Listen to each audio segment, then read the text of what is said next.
Alright, pretty much all done here. Just packing up the tools now. He's blowing off the driveway. So, overall, came out pretty good. It was hot as hell, but it's done now.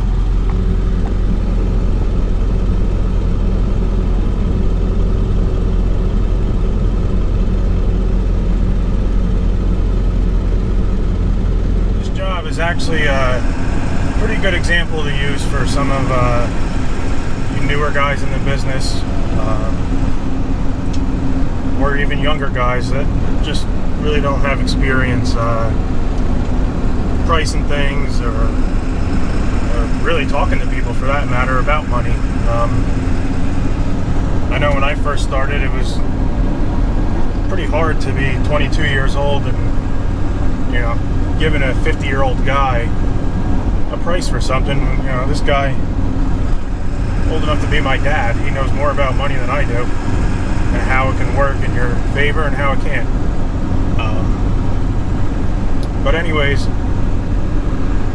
a lot of the jobs you get, don't be afraid to turn down jobs that are a lot of just labor. Those tend to be the ones that are the most money, for the simple fact is you're not buying any material. But if you do charge, or if you do need material, make sure you charge, you know, that plus some. It's hold on, passing cars here. This particular job we used 3 yards of topsoil, or no, sorry, 4 yards of topsoil, and we billed out for 6 yards. Am I ripping them off? No, because I didn't really charge a trucking charge, because it's literally 2 miles down the road where I get the topsoil. So I just bumped up the yardage. And then in the event that you need more, you have it, and you're not losing any money. You know, this took 4.5 hours to do, and you know, we're talking a $1,200 profit. So it's something to think about. Just make sure you charge right. You know, even with the seed, I know when I first started, I made a lot of mistakes. You will too, and I probably still will.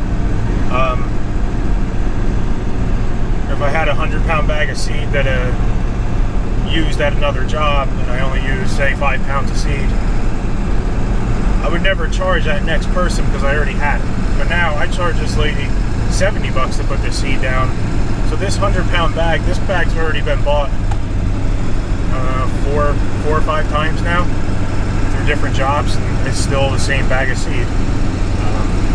You know, you do the same thing with fertilizer. I don't fertilize, but I know that you could take a 20-pound bag of fertilizer and turn it into a serious amount of money at multiple places if you're doing smaller houses.